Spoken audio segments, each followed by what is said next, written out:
ഇന്നത്തെ പുതിയ എപ്പിസോഡുമായി media 7 good morning Kerala presented by doctor Sindhu Sausruthi clinic.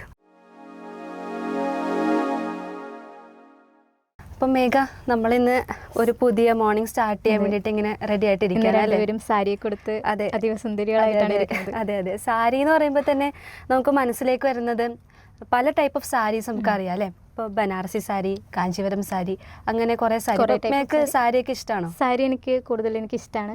എനിക്ക് ഏത് ടൈപ്പ് ഓഫ് സാരി കിട്ടിയാലും എനിക്ക് ട്രൈ ചെയ്യണമെന്ന് ഭയങ്കര ആഗ്രഹമാണ്. ആണല്ലേ? ഓക്കെ. ഞാനും ഇപ്പോൾ കുറച്ച് എമേർജിംഗ് ആയിട്ട് നിൽക്കല്ലേ ബനാറസി സാരീസ്. ഇപ്പോൾ ബനാറസി സാരീസിനെ പറ്റി പറഞ്ഞു വന്നപ്പോഴാണ് ബനാറസ് എന്ന് പറഞ്ഞൊരു സ്ഥലം നമ്മളുടെ ഇന്ത്യൻ കൾച്ചറിൽ തന്നെ വളരെ ഇമ്പോർട്ടൻസ് ഉള്ള ഒരു സ്ഥലമായിട്ടാണ് ബനാറസ് എന്ന് പറഞ്ഞ സ്ഥലം നിൽക്കുന്നത്. അപ്പോൾ അതിനെപ്പറ്റി മേക്ക് അറിയാമോ? എനിക്ക് അറിയാം. എന്നാൽ പോലും നമുക്ക് ആ ഒരു ചരിത്രത്തിലേക്കും കൂടുതൽ വിവരങ്ങൾ അറിയാൻ വേണ്ടിയിട്ട് നമുക്ക് ആ ഒരു വീഡിയോയിലായിട്ട് പോവാം.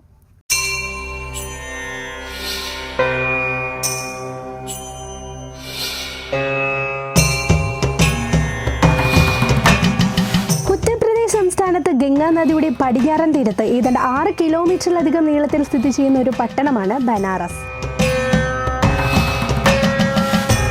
ഹിന്ദുക്കളുടെയും ബുദ്ധമതക്കാരുടെയും ജൈനമതക്കാരുടെയും പുണ്യനഗരമായി ഇത് ലോകത്തിലെ ഏറ്റവും പുരാതന നഗരങ്ങളിൽ ഒന്നായി കണക്കാക്കപ്പെടുന്നു. BCE മുതലേ ഇവിടെ നഗരം നിലനിന്നിരുന്നുവെന്ന് കരുതപ്പെടുന്നു. ഹിന്ദു ത്രിമൂർത്തികളിൽ ഒരാളായ ശിവന്റെ തൃശൂലത്തിന്മേലാണ് അത്രേ കാശിയുടെ കിടപ്പ്. കാശി എന്നതിന് പ്രകാശമാനമെന്നും അർത്ഥമുണ്ട്. പണ്ഡിതരുടെയും ജ്ഞാനികളുടെയും സാന്നിധ്യത്തിലാണ് ജ്ഞാനപ്രദീപ്തമായിരുന്ന കാശി എന്ന് വിവാക്ഷ. ഗംഗയിലേക്ക് ഒഴുകിയെത്തുന്ന വരുണ, ആസി എന്നീ നദികൾക്കിടയിൽ ഗംഗയുടെ തീരത്തോട് ചേർന്ന് കിടക്കുന്ന സ്ഥലമാണ് വാരണാസി. ഹിന്ദുക്കളുടെ പുണ്യസ്ഥലങ്ങളിൽ ഏറ്റവും പ്രധാനപ്പെട്ടതാണ് വാരണാസി. കല്ലുകൊണ്ട് നിർമ്മിച്ച പഴയകാല ക്ഷേത്രങ്ങൾ മുതൽ ആധുനിക ക്ഷേത്രങ്ങൾ വരെ നിരവധി ക്ഷേത്രങ്ങൾ വാരണാസിയിലുണ്ട്. ആദ്യകാല നഗരം ഏതാണ്ട് പൂർണ്ണമായും കാലത്തിനനുസരിച്ച് പുരോഗമനം നടത്തിയിരുന്നു. മുഗൾ സാമ്രാജ്യത്തിന്റെ കടന്നുവരവോടെ തൊട്ടുകൂടായ്മ, തീണ്ടിക്കൂടായ്മ മാറ്റി നിർത്തപ്പെട്ടു. ബ്രാഹ്മണാധിപത്യത്തിൽ അക്ഷരാഭ്യാസം നിഷേധിച്ച താഴ്ന്ന വിഭാഗം ഹിന്ദുക്കൾക്കോ വിദ്യാഭ്യാസം നൽകിയിരുന്നതു മുതൽ ആരാധനാലയങ്ങളിൽ പ്രകടമായ മാറ്റം കാരണമായി. ബുദ്ധമത ക്ഷേത്രങ്ങൾ പിടിച്ചടക്കി ഭൂരിപക്ഷ ഹിന്ദുക്കൾ വാരണാസിയിൽ ഇപ്പോഴുള്ള തരത്തിൽ എല്ലാ ക്ഷേത്രങ്ങളും പുതുക്കി പണികഴിപ്പിച്ചു. വാരണാസിയിലെ തദ്ദേശീയർ നെയ്യുന്ന സാരികൾ വളരെ പ്രശസ്തമാണ്. ഇവിടത്തെ പ്രാദേശിക രീതിയിലുള്ള ഗുസ്തിയും മറ്റൊരു ആകർഷണമാണ്.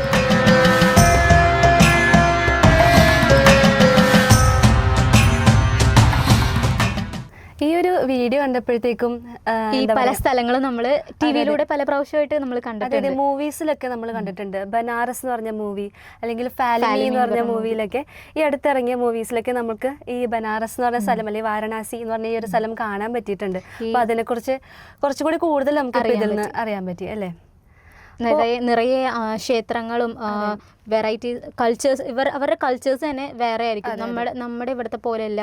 അവിടെ ഇപ്പം മരിച്ചു കഴിഞ്ഞ് കഴിഞ്ഞാൽ ദഹിപ്പിക്കണതായാൽ പോലും ഓരോ ചടങ്ങുകളായാൽ പോലും എല്ലാത്തിനും വ്യത്യസ്തമായിട്ടുള്ള രീതിയിലാണ് അവർ കൊണ്ടുവന്നുകൊണ്ടിരിക്കുന്നത്. തീർത്ഥാടനത്തിന് വളരെ ഇമ്പോർട്ടൻസ് കൊടുക്കുന്ന സ്ഥലമാണ്. അപ്പോൾ അതിനെ കുറിച്ച് കുറച്ചും കൂടി അറിയാൻ സാധിച്ചത് തന്നെ ഒരു വലിയ കാര്യം. ഇപ്പൊ നമ്മൾ ഈ ഫാലിമിയിൽ കണ്ടപ്പോൾ തന്നെ ഈ ബനാറസിലോട്ട് ഇവർ പോണത് തന്നെ ട്രെയിനിലാണ് കൂടുതലും. ആ ട്രെയിൻ യാത്ര വളരെ വളരെ ഭംഗിയായിട്ട് ചിത്രീകരിച്ചിട്ടുണ്ട് അതിൽ. അപ്പോൾ ഈ ട്രെയിനിൽ ഈ നമ്മൾ നിറയെ ബോഗികളൊക്കെ കണ്ടിട്ടുണ്ട്. SD, S1, S അങ്ങനെ കുറേ ബോഗികളും കാര്യങ്ങളൊക്കെ ഉണ്ട്. അപ്പോൾ അതിൽ തന്നെ ഇപ്പോൾ AC കമ്പാർട്ട്മെന്റ് ഉണ്ടാവും, ഇല്ലെങ്കിൽ ജനറൽ കമ്പാർട്ട്മെന്റ്, പല പല ടേംസ് ഉണ്ട്. ഈ ട്രെയിൻ റിലേറ്റഡ് തന്നെ പല പല ടേംസ് ഉണ്ട്. അത് എല്ലാവർക്കും അറിയണം എന്നുള്ള കാര്യമല്ല. അപ്പോൾ അതിനെപ്പറ്റി നമുക്ക് കൂടുതൽ അറിയാൻ വേണ്ടിയിട്ട് ഇപ്പോൾ ജനറൽ ബോഗി വരുന്നത് നമ്മുടെ ട്രെയിനുകളിൽ ബാക്ക് സൈഡിലും ഫ്രണ്ടിലും ആയിട്ടാണ് ഈ വരുന്നത്. അപ്പോൾ എന്തുകൊണ്ടാണ് ഈ ബാക്ക് സൈഡിലും ഫ്രണ്ടിലൊക്കെ ആയിട്ട് ഈ ബോഗി കൊണ്ടുവന്നതിൻ്റെ കാരണം എന്താണെന്ന് നമുക്ക് കൃത്യമായൊരു ധാരണ തരാൻ വേണ്ടിയിട്ട് നമുക്കിപ്പോൾ ഒരു ചെറിയൊരു വീഡിയോയിലോട്ട് കിടക്കാം.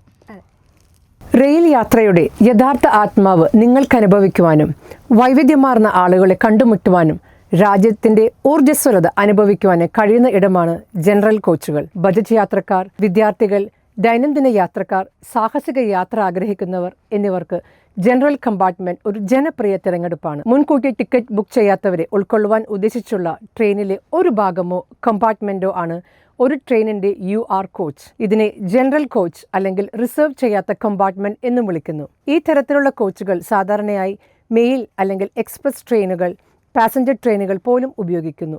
ജനറൽ കോച്ചുകൾ ട്രെയിനിന്റെ തുടക്കത്തിലും ഒടുക്കത്തിലുമായി സ്ഥാപിക്കുന്നത് സുരക്ഷയും എളുപ്പത്തിലുമുള്ള യാത്രയും ഉറപ്പാക്കുവാൻ വേണ്ടിയാണ്. ഇത് തിരക്ക് കുറയ്ക്കുവാനും അടിയന്തര സാഹചര്യങ്ങളിൽ എളുപ്പത്തിൽ രക്ഷാപ്രവർത്തനം നടത്തുവാനും സഹായിക്കുന്നു. ഇത് മറ്റു കോച്ചുകളിലെ യാത്രക്കാർക്ക് ശല്യമുണ്ടാകാതെ നോക്കുന്നു. ട്രെയിനിന്റെ ഭാരവിതരണം ശരിയായി നിലനിർത്തുവാനും സുഗമമായ യാത്ര ഉറപ്പാക്കുവാനും പൊതുവായ കോച്ചുകൾ ട്രെയിനിന്റെ ഇരുവശങ്ങളിലും സ്ഥാപിക്കുന്നതിന് സഹായിക്കുന്നു. അപ്പോൾ ഈ ട്രെയിനിൻ്റെ ഈ ബോഗി എന്തുകൊണ്ടാണ് ഈ ഫ്രണ്ടിലും ബാക്കിലൊക്കെ ആയിട്ട് വന്നതെന്ന് അധികം പേർക്കൊന്നും ചിലപ്പോൾ അറിഞ്ഞെന്ന് വരില്ല. പറ്റിയൊരു ഐഡിയ ഉണ്ടായിരുന്നില്ല. ഇപ്പോഴാണ് ഈ ഒരു വീഡിയോ കണ്ടപ്പോഴാണ് ഇങ്ങനൊരു ക്ലാസിഫിക്കേഷൻ ഉണ്ട് ട്രെയിനിൽ എന്നുള്ളത് എനിക്കിപ്പോൾ മനസ്സിലായത്. അപ്പോൾ ഇതൊരു നല്ലൊരു മെസ്സേജ് ആയിരുന്നു അറിയാത്തവർക്ക് പോലും. ഇത് അവരുടെ ഒരു സേഫ്റ്റിനെ ബന്ധപ്പെടുത്തിക്കൊണ്ടാണ് ഈ ഒരു മെത്തേഡിൽ ഈ ബോഗീസ് എല്ലാം അറേഞ്ച് ചെയ്ത് വെച്ചേക്കുന്നത്. ഒരു ബാലൻസിങ് ആയിട്ടാണ് ഈ എന്ന് വെച്ച് കഴിഞ്ഞാൽ എല്ലാവരും യൂസ് ചെയ്യണത് ഈ ജനറൽ കമ്പാർട്ട്മെന്റ് ആയിരിക്കും. കാരണം എന്ന് വെച്ച് കഴിഞ്ഞാൽ ഡെയിലി പോകുന്നവരും വരുന്നവരും എല്ലാവരും ഈ ജനറലാണ് യൂസ് ചെയ്യണത്. ഡെയിലി യൂസ് ചെയ്യുന്നവരുണ്ട്. ഇതൊരു നല്ലൊരു മെസ്സേജാണ് അറിയാത്തവർക്ക് അല്ലേ. അതെ.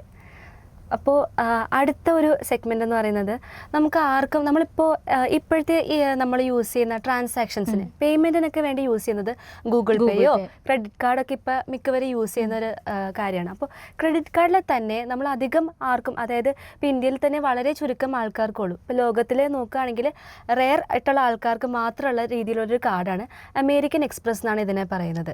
അപ്പോൾ അതിനെപ്പറ്റി ഒരു വീഡിയോ നമ്മൾ തയ്യാറാക്കി വെച്ചിട്ടുണ്ട്. നമുക്കതൊന്ന് കണ്ടാലോ? കാണാം. ക്രെഡിറ്റ് കാർഡ് ഉണ്ടോ നിങ്ങളുടെ കയ്യിൽ? എത്രയാണ് ലിമിറ്റ്?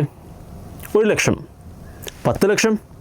ലിമിറ്റ് ഇല്ലാത്തൊരു ക്രെഡിറ്റ് കാർഡിനെ പറ്റിയാണ് ഞാനിവിടെ പറയാൻ പോകുന്നത്. ലോകത്തിലെ ഏറ്റവും വാല്യുബിളായ ക്രെഡിറ്റ് കാർഡ്, അത് അമേരിക്കൻ എക്സ്പ്രസ് സെഞ്ചൂറിയൻ കാർഡാണ്. സാധാരണയായി ഐമെക്സ് ബ്ലാക്ക് കാർഡ് എന്നാണ് ഇത് അറിയപ്പെടുന്നത്. ഈ കാർഡ് വളരെ എക്സ്ക്ലൂസീവാണ്. ലോകത്ത് ഏകദേശം 1 ലക്ഷം പേർക്ക് മാത്രമാണ് ഇതുള്ളത്. അതിൽ ഇന്ത്യയിൽ ഏകദേശം 200 പേർക്ക് മാത്രം. എങ്കിൽ പോയി കാർഡ് എടുത്താലോ? Not possible. ഇത് വെറും ക്ഷണപ്രകാരം മാത്രം ലഭ്യമാകുന്ന കാർഡാണ്. ഏറെ സമ്പത്തും ചെലവ് ശീലവുമുള്ള വ്യക്തികളെ ലക്ഷ്യം വെച്ചാണ് ഈ കാർഡ് നൽകുന്നത്. അർഹത നേടാൻ ഏകദേശം 10 കോടി രൂപ വരെ വാർഷിക ചെലവ് ശേഷി ഉണ്ടായിരിക്കണം. ഈ കാർഡ് ഉടമകൾക്ക് ഫൈൻ ഡൈനിങ്, പ്രീമിയം ഹോട്ടൽ താമസങ്ങൾ, സ്വകാര്യ ജെറ്റ് സർവീസ് ഉൾപ്പെടെയുള്ള എക്സ്ക്ലൂസീവ് സേവനങ്ങൾ ലഭ്യമാകുന്നു. കൂടാതെ 140 രാജ്യങ്ങളിലായി 1400-ലധികം വിമാനത്താവളങ്ങളിൽ ലഭ്യമാകുന്ന ആഡംബര സേവനങ്ങളും അവർക്ക് ലഭ്യമാണ്. ചുരുക്കത്തിൽ പറഞ്ഞാൽ ഐമെക്സ് ബ്ലാക്ക് കാർഡ് എന്ന് പറയുന്നത് സമ്പത്ത്, ആഡംബരം എന്നിവയുടെ ഒരു അടയാളമായി നിലകൊള്ളുന്നു. ഇപ്പോൾ ഈ ഒരു വീഡിയോ കണ്ടതിന് ശേഷം നമ്മുടെ കുറുപ്പ് ഫിലിമിൽ ദുൽഖർ സൽമാൻ്റെ കയ്യിൽ ഈ ക്രെഡിറ്റ് കാർഡ് ഉള്ളത് ഞാൻ കണ്ടിട്ടുണ്ട്, അമേരിക്കൻ എക്സ്പ്രസിൻ്റെ. അപ്പോൾ ലാസ്റ്റ് പാർട്ടൊക്കെ ആകുമ്പോഴത്തേക്ക് ഇത് കാണിക്കുന്നുണ്ട്.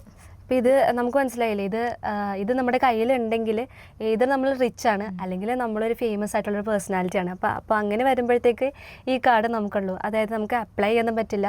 നമ്മൾ എലിജിബിൾ ആണെങ്കിൽ നമുക്ക് ഇങ്ങോട്ട് കിട്ടുന്ന ഒരു മിക്കവർക്കും ഇതൊരു പുതിയൊരു അറിവായിരിക്കും. ഇപ്പോൾ ഇന്ത്യയിൽ തന്നെ 200 പേർക്കാണ് ഈ കാർഡ് കൈവശമുള്ളത്. അപ്പോൾ ഇതൊക്കെ കിട്ടാന്ന് പറഞ്ഞാൽ ഒരു പ്രിവിലേജ്ഡ് ആണ്. അപ്പോൾ അടുത്തതായിട്ട് നമ്മളൊരു എമേർജിങ് ടെക്നോളജിയെ പറ്റിയാണ് നമ്മൾ നോക്കുന്നത്. അതായത് ഇപ്പോൾ എല്ലാവർക്കും ഒരു ആഗ്രഹമുള്ള അതാണ്, വീടെന്ന് പറയുന്നത് എല്ലാവരുടെ ഒരു സ്വപ്നമാണ് അല്ലേ. അപ്പോൾ ഓരോ വീടിനും പണിയാൻ വേണ്ടി എടുക്കുന്ന ഒരു സമയം എന്ന് പറയുന്നത്, ഒത്തിരി സമയം എടുത്ത് പണിയുന്നവരുണ്ട്, വളരെ സമയം കുറച്ച് എടുത്ത് പണിയേണ്ട ആൾക്കാരും ഉണ്ട്. അപ്പോൾ ഒരു വീട് പണിയുക എന്ന് പറയുന്നത് അത് വളരെ ടൈം കുറച്ച് എഫിഷ്യൻ്റായിട്ട് പണിയാൻ വേണ്ടിയിട്ട് ഒരു ടെക്നോളജി പുതിയതായിട്ട് വികസിപ്പിച്ചെടുത്തുകൊണ്ടിരിക്കുകയാണ്. അതിൻ്റെ പേരാണ് 3D പ്രിൻറ്റഡ് ഹൗസ് എന്നാണ് അതിൻ്റെ ഒരു ടെക്നോളജി. ഇപ്പോൾ എമേർജിംഗ് ആയിട്ട് വരാണ്. ഇപ്പോൾ ഇന്ത്യയിൽ തന്നെ വളരെ കുറച്ച് സ്ഥലങ്ങളിലേ അത് തുടങ്ങിയിട്ടുള്ളൂ. അപ്പോൾ അതിനെ പറ്റിയിട്ട് നമുക്കൊരു ഇത് കണ്ടാലോ? ഓക്കെ. 3D printed houses. ഒരു വീട് പണിയാൻ ഇനി 24 മണിക്കൂർ മതി. വീട് നിർമ്മാണം ഇനി മാസങ്ങളല്ല, മണിക്കൂറുകൾ മാത്രം വേണ്ട കാലഘട്ടത്തിലേക്കാണ് ലോകം കടക്കുന്നത്. 3D ടെക്നോളജി എങ്ങനെ പ്രവർത്തിക്കുന്നു?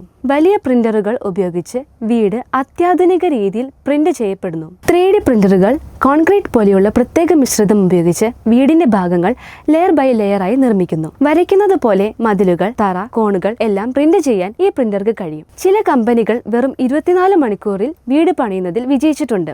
API സ്കോർ എന്ന റഷ്യൻ കമ്പനി 24 മണിക്കൂറിനുള്ളിൽ 400 ചതുരശ്ര അടിയിലധികം വിസ്തീർണമുള്ള വീട് നിർമ്മിച്ചു. ഐക്കൺ, തവാസ്ത തുടങ്ങിയവയും ഇന്ത്യയിലുടനീളം പ്രൊജക്റ്റുകൾ ആരംഭിച്ചിട്ടുണ്ട്. സാധാരണ വീടുകളേക്കാൾ 30-40% വരെ ചെലവ് കുറവ്, കൺസ്ട്രക്ഷൻ, തൊഴിലാളി ചെലവ്, വസ്തുക്കളുടെ വേസ്റ്റ് എല്ലാം കുറയുന്നു. ചെറുവീട് പദ്ധതികൾക്കും പുനരധിവാസ പദ്ധതികൾക്കും ഇത് വളരെ ഉചിതം. വേസ്റ്റ് കുറയും, കച്ചവടം കുറയും, ഉയർന്ന സ്ഥിരതയും കിട്ടും. പരമ്പരാഗത നിർമ്മാണത്തിലുണ്ടാകുന്ന ഭൂപ്രയോജന നഷ്ടവും അധിക കോൺക്രീറ്റും ഒഴിവാക്കാൻ ഈ രീതിക്ക് കഴിയും. IIT മദ്രാസിലും തവാസ്തയിലും ഇന്ത്യയുടെ തലത്തിൽ മാറ്റത്തിന് തുടക്കമിട്ടു. 2021 തമിഴ്നാട്ടിൽ പണിത ഈ വീട് വെറും 5 ദിവസത്തിനുള്ളിൽ പൂർത്തിയാക്കിയതാണ്. അതിന്റെ മാതൃക പല സംസ്ഥാനങ്ങളിലേക്കും പടർന്നു പോകുന്നു. സാങ്കേതിക കഴിവും നിയമപരമായ അംഗീകാരവും ഇപ്പോഴും വെല്ലുവിളികളാണ്. ഇത് ഒരു പുതിയ ടെക്നോളജി ആയതിനാൽ ഗവൺമെന്റ് അംഗീകാരങ്ങൾ, പരിശീലനം ലഭിച്ച തൊഴിലാളികൾ, മെറ്റീരിയൽ ലഭ്യത തുടങ്ങിയതിൽ കുറച്ച് അതിജീവനം ഇപ്പോഴുമുണ്ട്. ദൃശ്യമാകുന്ന ഭാവി ഒരു ബട്ടണിൽ നിന്നും വീട് പണിയുന്ന കാലം എത്തിക്കഴിഞ്ഞു. ഐക്കൺ എന്ന കമ്പനി ടെക്സസിൽ 100 വീടുകളുടെ കോളനി 3D പ്രിന്റിംഗിലൂടെ പണിയുന്നു. ഇത്തരമൊരു ഭാവി ഇനി നമ്മളുടെയും ആയേക്കാം. ഈ ഒരു ടെക്നോളജി നമ്മുടെ സമൂഹത്ത് അവൈലബിൾ ആയി കഴിഞ്ഞ് കഴിഞ്ഞാൽ നമുക്ക് നമ്മുടെ ഒരു ഡ്രീം പ്രൊജക്റ്റാണ് ഒരു ഹോം എന്നൊക്കെ പറയണത്. അതൊരു 24 മണിക്കൂറിനുള്ളിൽ നമുക്ക് ആ ഒരു നിർമ്മാണം കഴിഞ്ഞ് ലഭിക്കുക എന്നൊക്കെ പറയണത് ഒരു വലിയൊരു കാര്യം തന്നെയാണ്. 24 മണിക്കൂറിലും നമുക്ക് ചെയ്തു തീർക്കാൻ പറ്റും. ഇപ്പോൾ ഒരു കോളനി തന്നെ നിർമ്മിച്ചിട്ടുണ്ട് ഈ ഒരു ടെക്നോളജി ഉപയോഗിച്ചിട്ട്. അപ്പോൾ ഒത്തിരി പേർക്ക് അധികം സമയമൊന്നും ഇല്ലാതെ, അധികം വേസ്റ്റേജ് വരാതെ, പ്രകൃതിയോട് ഇണങ്ങി ചേർന്ന ഒരു വീട് എന്ന് പറയുമ്പോഴത്തേക്കും എല്ലാവരുടെ ആഗ്രഹം പോലെ തന്നെ കിട്ടുന്ന ഒരു കാര്യമാണ്. പക്ഷേ ഇത് നമ്മുടെ സമൂഹത്തോട്ട് എത്താൻ വേണ്ടിയിട്ട് നിരവധി കാലങ്ങൾ എടുക്കും. ഇപ്പോൾ ഡിസ്കഷൻസ് നടക്കുകയാണ്. ഇതിപ്പോൾ വരുന്നതിനെ പറ്റിയുള്ള നമുക്ക് കുറേ ലീഗലിയുള്ള കാര്യങ്ങളൊക്കെ ഇപ്പോൾ ഡിസ്കഷൻസ് നടക്കുകയാണ്. ബട്ട് ഇൻ ഫ്യൂച്ചർ നമുക്ക് വരാവുന്ന ഒരു ഫ്യൂച്ചറിസ്റ്റിക് ആയിട്ടുള്ള ഒരു ടെക്നോളജി തന്നെയായിരിക്കും. എന്തെങ്കിലും സാമ്പിളായിട്ട് എന്തെങ്കിലുമൊക്കെ കാര്യങ്ങളൊക്കെ ചെയ്തിട്ടുണ്ടായിരുന്നു? അതെ, IIT മദ്രാസ് ഇവിടെ ഒരു തത്സ്വ എന്ന് പറഞ്ഞൊരു കമ്പനിയോട് ചേർന്നിട്ട് അവരൊരു ഇതുപോലെ ബിൽഡിങ് ചെയ്തിട്ടുണ്ട്. അപ്പോൾ അതിനെപ്പറ്റി അവർ അത് എക്സ്പാൻഡ് ചെയ്യാനൊക്കെ വേണ്ടി ട്രൈ ചെയ്തുകൊണ്ടിരിക്കുകയാണ്. അപ്പോൾ അങ്ങനെ ഒരു അറിവാണ് നമുക്ക് ഇതിൽ നിന്ന് കിട്ടിയത്. നമ്മുടെ സമൂഹം കൂടുതൽ കൂടി മുന്നോട്ട് വന്നുകൊണ്ടിരിക്കുന്ന ഒരു സാഹചര്യം കൂടിയാണ് ഇപ്പോൾ. അപ്പോൾ ഇങ്ങനെയൊക്കെ കാണുമ്പോൾ എല്ലാവർക്കും ഒരു ഇൻസ്പിറേഷനാണ്. കാരണം നമ്മുടെ സമൂഹം ഇത്രയും ഡെവലപ്മെൻ്റ് ആയിക്കൊണ്ടിരിക്കുകയാണ്, പുതിയ പുതിയ ടെക്നോളജീസ് വന്നുകൊണ്ടിരിക്കുകയാണ്. ഇപ്പോൾ കുറേ മാറ്റങ്ങൾ സംഭവിച്ചുകൊണ്ടിരിക്കുക, സ്മാർട്ട് ആയിക്കൊണ്ടിരിക്കുകയാണ്. അപ്പോൾ ഇതേപോലുള്ള സ്മാർട്ടായിട്ടുള്ള നല്ല ഇൻഫോർമേറ്റീവ് ആയിട്ടുള്ള സെഷൻസ് നമുക്ക് ഇനിയും ഇനി അടുത്തടുത്ത എപ്പിസോഡുകളിലൊക്കെ ആയിട്ട് ഞങ്ങൾ നിങ്ങൾക്ക് പറഞ്ഞു തരുന്നതായിരിക്കും. അപ്പോൾ ഇനിയും നിങ്ങളിതൊക്കെ കാണാം. എന്തെങ്കിലും ഫീഡ്ബാക്സ് ഒക്കെ ഉണ്ടെങ്കിൽ ഞങ്ങളെ അറിയിക്കുക. ഇതുപോലുള്ള നല്ല വിശേഷങ്ങളായിട്ട് നമ്മൾ അടുത്തൊരു എപ്പിസോഡിൽ വരുന്നതാണ്. Media 7 Good Morning Kerala, powered by Dr. Sindhu's Saushruti Clinic. Thank you.